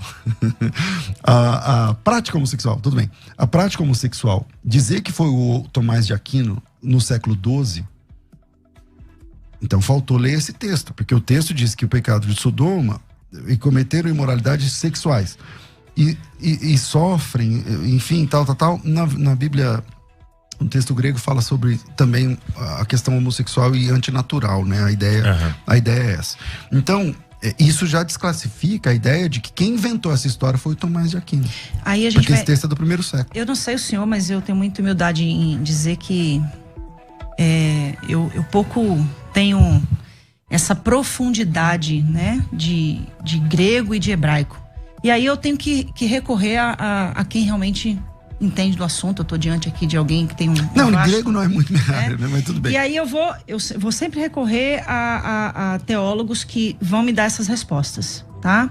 E aqui tá dizendo que o real significado, de acordo com a Bíblia de Jerusalém, que foi a Bíblia que eu já citei aqui hoje, essa questão indo após outra carne, tá falando no sentido referente a seres de natureza semelhante, que é na ocasião de Gênesis 6, quando diz que os homens se casaram, que as mulheres se casaram com os filhos dos homens, que no caso ali estava falando dos anjos ou dos filhos de Deus, se uniram aos filhos dos homens. Essa interpretação também pode fazer, de acordo com a Bíblia de Jerusalém, tá? Não estou usando as minhas palavras aqui. Uhum. A interpretação também pode fazer referência às práticas pagãs, como ritos orgiásticos e o bestialismo. Então, dentro dessas questões, a gente vai sempre esbarrar, pastor César. Tomando como base a Bíblia de Jerusalém, lembra que um tempo atrás eu falei da palavra rapax legomena, que é uma palavra que aparece só um texto uma vez na Bíblia? Pois é, Judas é um caso desse.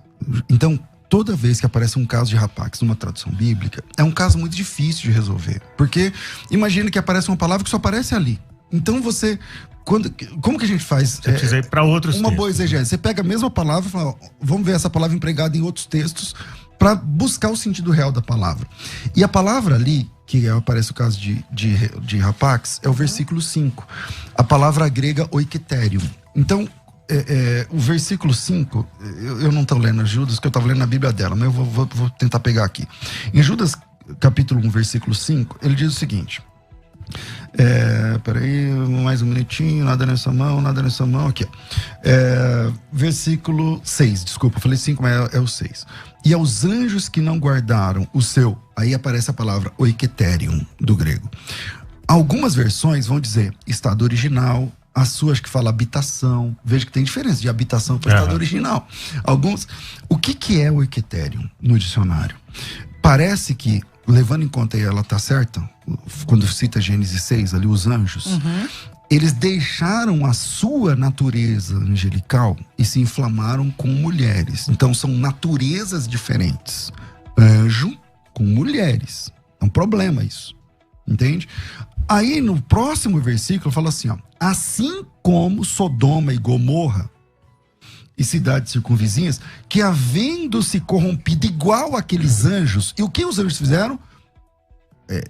Levando em consideração a própria Bíblia que ela citou, Jerusalém. Antinatural. O caminho antinatural, o sexo entre duas naturezas que não eram compatíveis do ponto de vista de Deus. Aí ele diz o seguinte, assim como Sodoma e Gomorra, cidades circunvizinhas, havendo se entregado à prostituição como aqueles anjos, seguindo após outra carne. O outra carne é o sarque heteros, né? Uma carne diferente daquela, no contexto sexual. Mas eu estou citando esse texto, a gente pode até ficar fazendo exegese aqui, mas a questão é, não foi Tomás de Aquino, não foi no século XII, que começou a ter o link entre sodomia e pecado sexual. Não foi. Não foi. Está na Bíblia esse link. Esse link está na Bíblia no Antigo Testamento. Esse link está na Bíblia no Novo Testamento. Tomás de Aquino apenas é um dos que citou, mas muito antes de Tomás de Aquino, Ana, se você quiser depois dar uma estudada, muito antes de Tomás de Aquino, os pais da igreja sempre associaram sodomia com pecado sexual. Imoralidade. Imoralidade não sexual. Homossexualidade. Diferente. Imoralidade sexual, homossexual também. Quando a gente usa essa fala, pastor, a gente está dizendo que a imoralidade é algo somente inerente ao homossexual. Como se o heterossexual não pudesse Então, ser por favor, imoral. não estou usando isso. Então, mas é isso que eu estou dizendo. Não estou usando isso. Essa é a interpretação que A se dá. imoralidade Foi também é essa homossexualismo compreensão que também, São mas Tomás é deu, muito mais. Como se a imoralidade fosse algo inerente do homossexual. Quando o senhor fala sobre a homossexualidade vista na Bíblia como algo abominável, eu queria te fazer uma pergunta. Qual é o pecado evidente que levou o povo de Israel, o povo de Judá para o cativeiro? Qual é o pecado, a base do pecado? O cativeiro babilônico? Sim. Idolatria. Idolatria, ok. Então vamos lá. Ezequiel capítulo 16, tá? Versículo 48. Jerusalém, juro pela minha vida, diz o Senhor, que a sua irmã Sodoma e os povoados que ficaram ao seu redor nunca pecaram tanto quanto você e os seus povoados.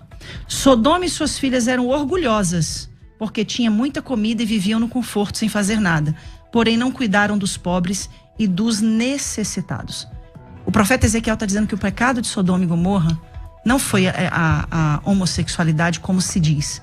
Está dizendo que o pior pecado foi o pecado de Jerusalém, pior do que o pecado de Sodoma e Gomorra. Porque o pecado de Sodoma e Gomorra, segundo o profeta Ezequiel, foi a fartura de pão, a fartura de tudo que tinham sem...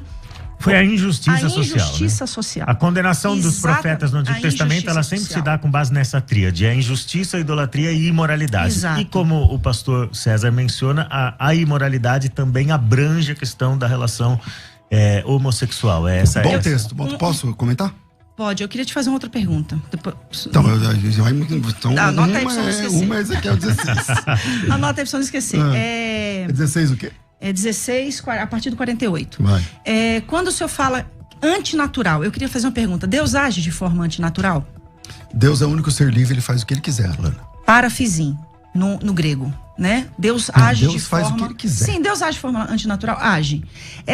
Esse antinatural que a gente está se referindo, enfatizando tanto aqui, fala exatamente da questão da natureza do ser. Pastor, desesperadamente buscando a tal cura gay e a tal libertação gay, eu me casei com um homem. Eu tive 2 filhos, perdi o primeiro filho com aborto natural, tive um segundo filho, buscando desesperadamente essa cura ou essa tal libertação, me submetendo a uma relação heterossexual por acreditar que me impor aquilo mudaria a minha natureza, porque a minha natureza deveria ser heterossexual. Então, assim, o que nós precisamos fazer, e aqui eu tô falando, não é como uma pastora, é como uma alma. Como uma alma que recebe ali na igreja todos os dias pessoas desesperadas. Você acha honesto você falar isso que você tá falando? Por exemplo. Em que sentido? Vou te explicar.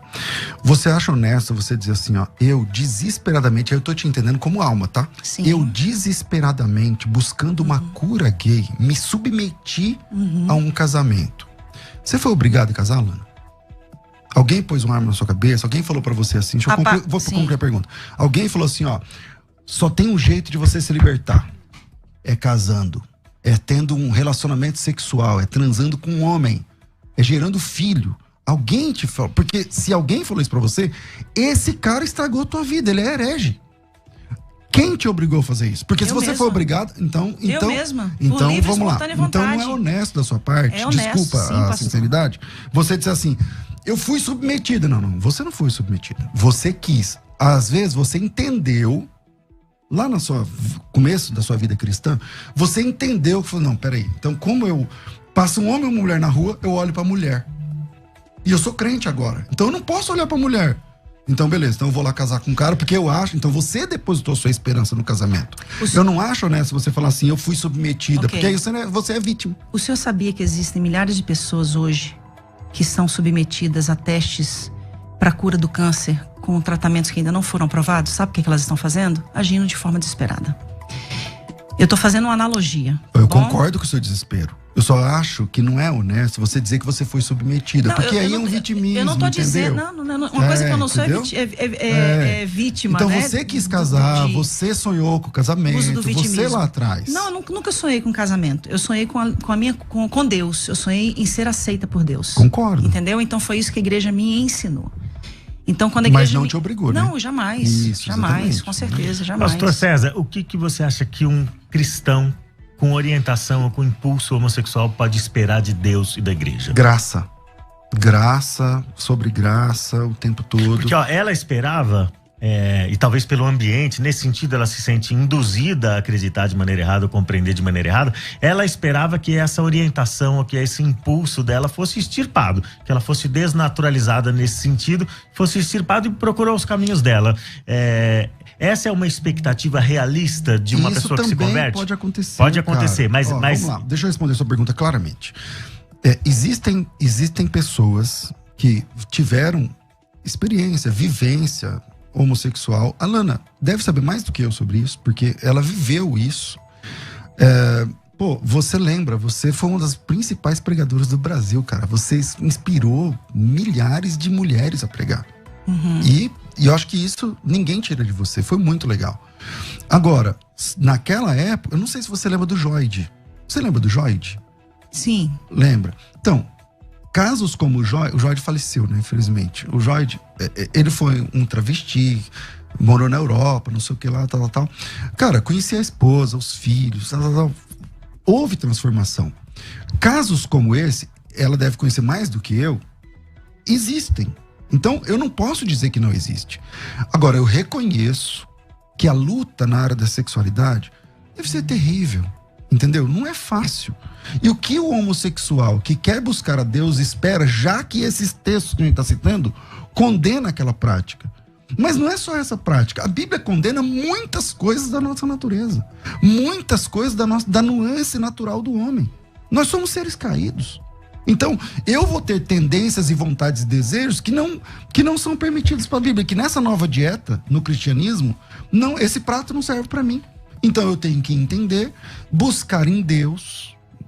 E eu acho que é uma luta terrível, difícil pra caramba. A mesma coisa de outras pessoas que vêm de outros tipos de tendências. Na área sexual, em outro tipo de área. Agora, o que ele tem que esperar? Esperar em Deus, crer em Deus, servir. E não aconselho que faça o que a Lana fez. Eu acho que ela mesma não aconselha. Se você tá achando que a esperança da sua sexualidade é uma cura, esquece. Se você tá achando que a esperança da sua sexualidade é um casamento, esquece. Você vai estragar a sua vida e vai estragar a vida do cara ou da menina que você casar. Na realidade, o Joide e tantos outros, pra mim, é só um exemplo de sublimação. Você não pode mudar a natureza de uma pessoa. Mas será? Você não tá Você sublima, é transferindo? diferente. Será que você não tá projetando sobre ele uma experiência que foi sua? Sublimar é o que eu fiz, por exemplo, durante quase 8 anos. Eu me converto ao evangelho e sublimo a minha sexualidade. Eu não a pratico. Então tudo aquilo que você falava era mentira? Não era mentira, era uma vontade de viver aquilo. Mas era verdade ou era mentira? Era verdade porque eu não estava praticando. Então, se era verdade lá... Mas não era verdade no sentido de eu ser mudada. Então, entenda comigo, filosoficamente. Se era verdade lá, então é mentira aqui. O que você está falando. Ou é verdade aqui, então era mentira lá. Porque se você fala uma coisa que eu não sei quantos anos faz, mas não quero aqui denotar as idades. Mas se há 20 anos atrás você falava X e agora você fala não é X, é Y, ou era mentira lá, ou é mentira pastor, aqui. Nós vamos ter outro problema com Paulo, porque Paulo defendia a lei a ponto de matar os cristãos. E teve um momento que Paulo encontrou com Deus e Paulo diz o seguinte: quando Deus me deu uma visão, não consultei nem carne nem sangue, mas fui fiel à visão. O que isso tem a ver com o assunto? Paulo perseguia os cristãos e os matava. Mas ele não era cristão. Mas pastor, lá você era. Ele defendia a lei, é isso que eu estou dizendo. Então, beleza. Então você começou a ser cristão agora? Aí houve uma mudança radical de conduta no caso dele, né? Mudança de visão, é isso que eu estou dizendo. Cristã eu sou desde o dia 12 de dezembro de 1995, quando eu me converti. Agora, o fato de hoje eu ter uma visão sobre a minha orientação sexual diferente do que eu tinha antes, não tá tudo bem. Tá tudo bem, só que então você tem que assumir o risco, porque o boleto chega. Qual que é o boleto? Tá bom, o que você falava lá tá certo? Ou o que você fala agora tá certo? Porque você falava coisas diferentes. O que você falava em 90 e poucos que você falou, não é o que você tá falando agora. Então, ou é mentira aqui, ou era mentira lá. É que você ficou... Lana, pastora, você ficou com dó de falar que você estava enganada.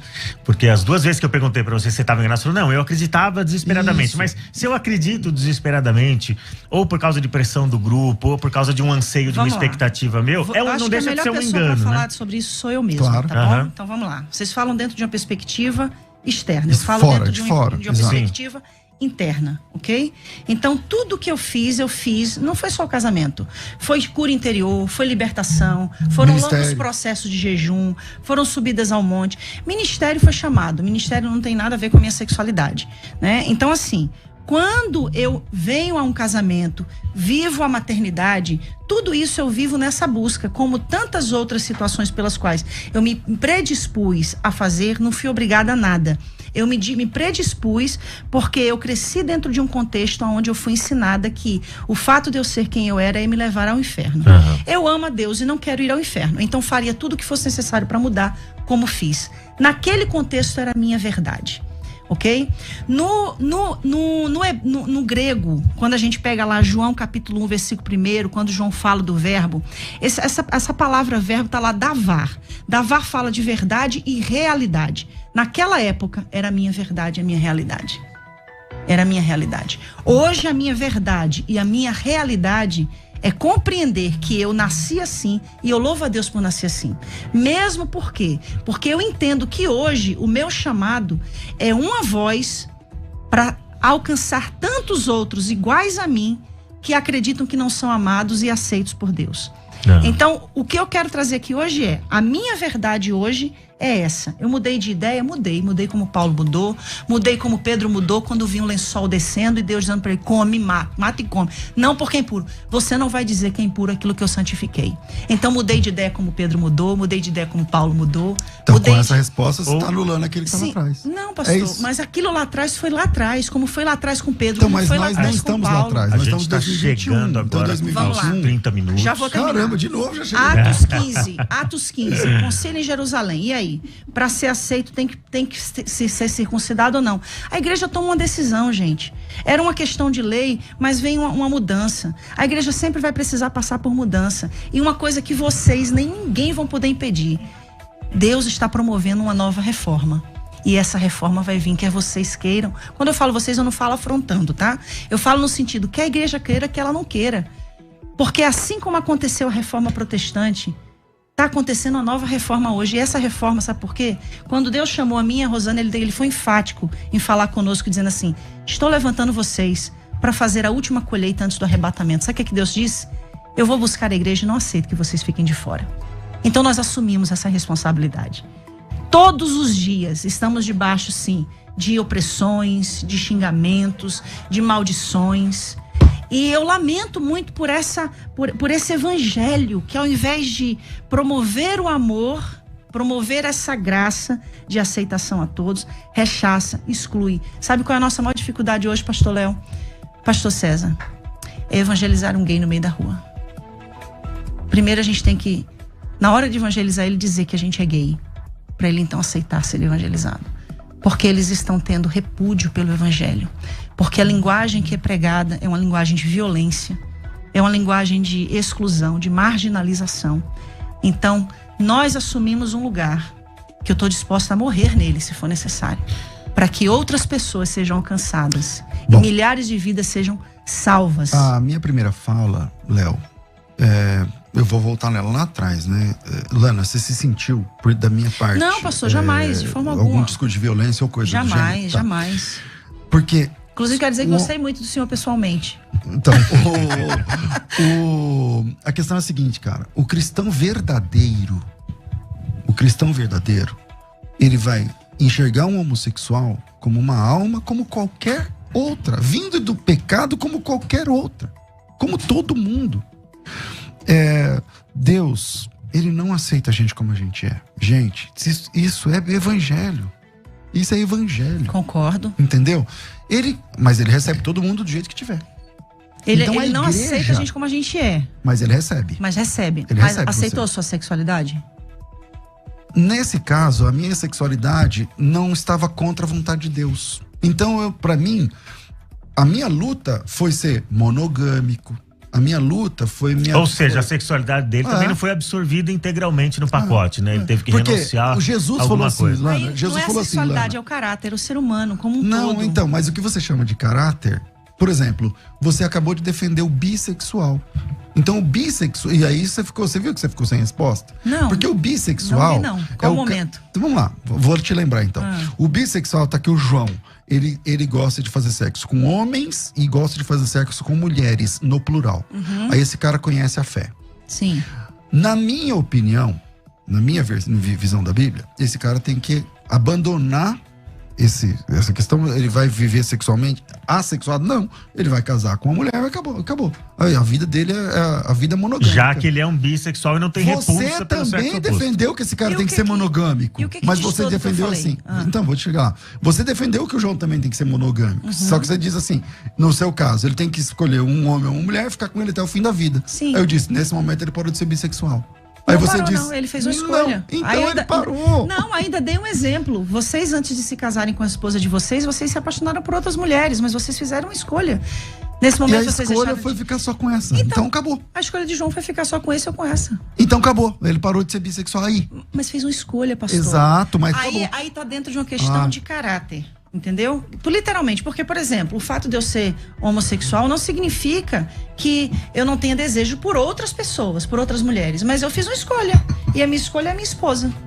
Quase 20 anos de história. Ou seja, tem renúncia aí então, também. Tem né? renúncia também. Agora, gente, mesma coisa. eu acho que ela apresentou bastante bem a perspectiva tanto da comunidade LGBT.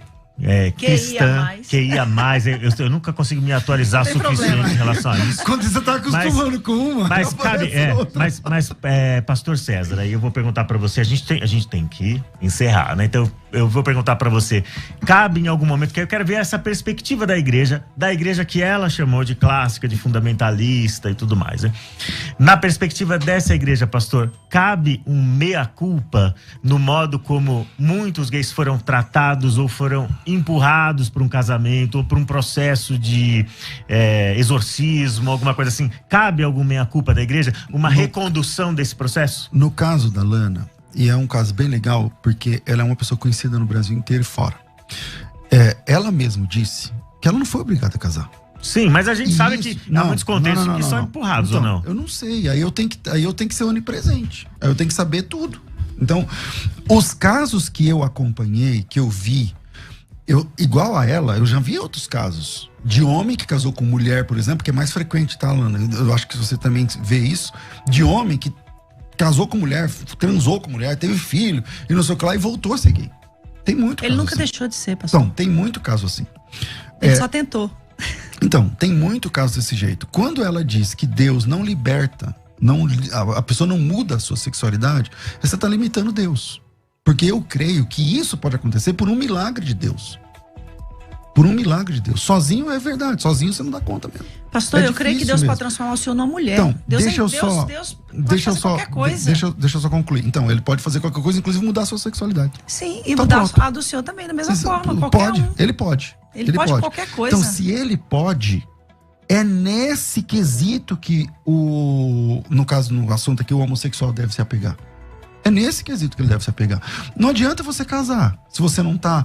Se você não sente desejo heterossexual, você vai estragar a sua vida e a vida do cara ou da mulher que você casar. Então, eu acredito... Como cabe uma meia-culpa? Bom, eu nunca destratei um homossexual na minha vida. Eu imagino, Lana, que você deve sofrer muito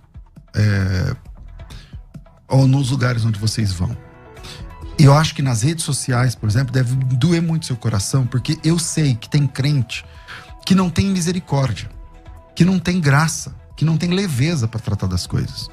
E eu sei que, acho que, como sempre, quando você recebe um convite, no off você está dizendo, a gente é muito criteriosa para receber um convite, para atender um convite. E eu sei que quando vocês chegaram, talvez você, o que vai vir por aí?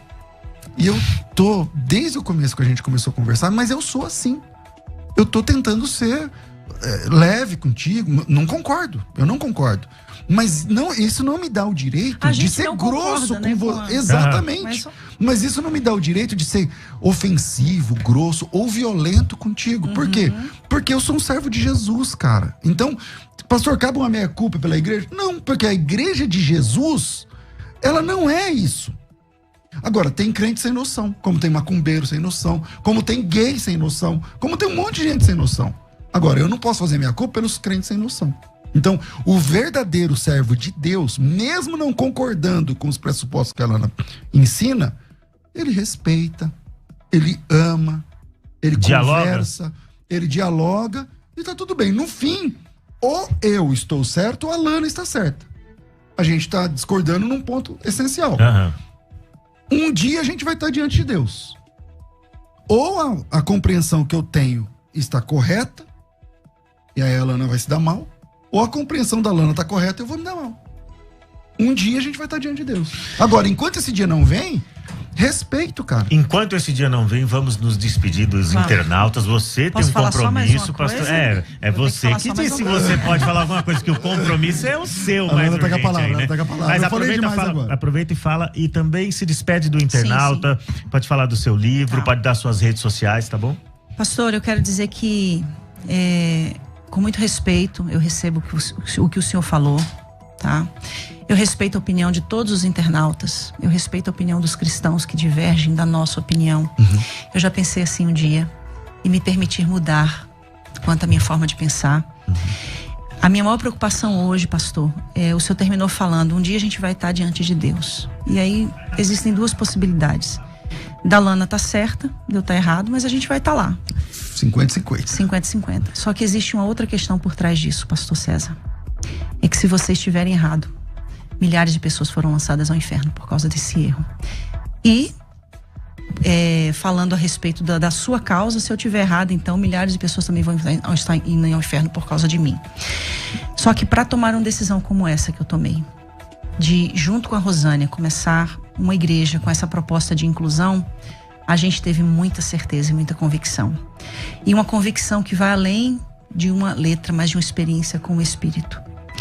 E eu quero dizer que eu acredito sim que Deus está promovendo uma reforma nesses últimos dias, nesses últimos anos. A gente tem hoje a Igreja Batista do Pinheiro lá em Lagoas, que foi também excluída da Convenção Batista por causa dessa releitura das Escrituras. A gente tem uma igreja aqui em São Paulo, Ibabe, que está também sendo excluída por causa dessa questão da releitura das Escrituras. E não é só sobre a questão da homossexualidade. São muitas outras releituras. A mulher tem o seu lugar de significância, os pretos têm o seu lugar de significância. É uma reforma social que está acontecendo. E eu quero dizer que hoje, o meu coração da minha esposa, Rosânia, bate por almas. E o nosso desejo, pastor, é ganhar almas, alcançar vidas. É fazer com que essas milhares de pessoas que estão nos ouvindo agora, que elas saibam que Deus ama elas como elas são, porque elas foram criadas por Ele assim. Salmo 139. Quando me entristeceste no ventre da minha mãe. Eu queria muito, pastor, ser hétero, para poder continuar pregando em todos os púlpitos onde um dia Deus me levou. Mas Ele quis que eu fosse assim, com um propósito excelente, que é de alcançar vidas. Porque o que vocês fazem, milhares fazem. O que nós fazemos, poucos têm coragem, mesmo sendo gays.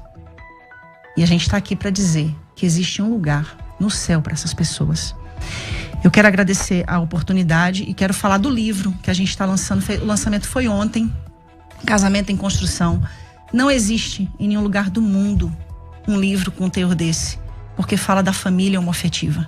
Nós temos milhares de livros para casamentos heterossexuais, para famílias heterossexuais. E eu quero fazer aqui, uma alusão a esse livro com a seguinte palavra: a todas as famílias da terra, acerca das quais Deus declarou que seriam benditas. A minha família é bendita.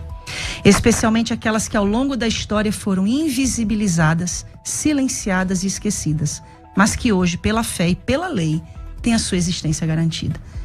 É só um direito de existir, um direito de ser e um direito de alcançar essa graça, ao qual a Bíblia diz que é para todos e ao qual Pedro termina dizendo: reconheço, pois, que Deus não faz acepção de pessoas. Amém? Muito obrigado, amém. Muito obrigado, Lana. Obrigado por participar desse debate, por se dispor a vir conversar sobre esse assunto que é tão delicado e que te expõe bastante, né? Muito obrigado. E agora, pastor, se despeça também aí, suas considerações finais aí, se despeça dos nossos internautas. Obrigado. Desde o começo estou aqui cheio de dedos, né? Para ver se eu não quero ser desrespeitoso, não quero ser lá. Mas foi um papo interessante, vi sinceridade, né, um coração sincero, e é muito legal.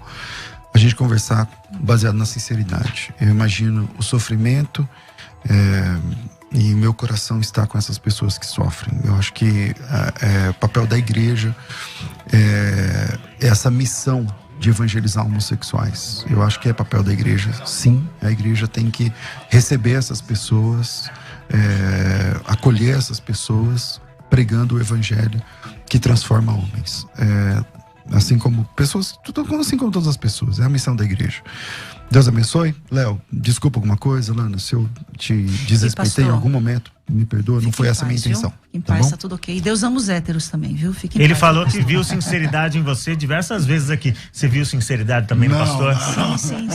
Então tá ótimo. Tamo junto, gente. Inclusive, quero convidar vocês um dia a irem assistir, participar de um culto na Cidade Refúgio. Não pregar, né? Pregar, a palavra é palavra.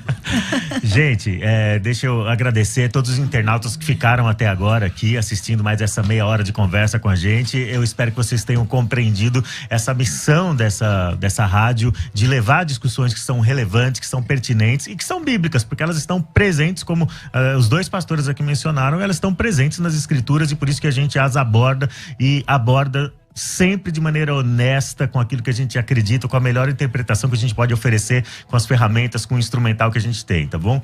Então, Deus abençoe a vida de vocês, compartilhem aí o link, continuem fazendo esse debate alcançar mais gente, tá bom? Muito obrigado aos convidados, obrigado internautas e até mais. Amém. É nóis.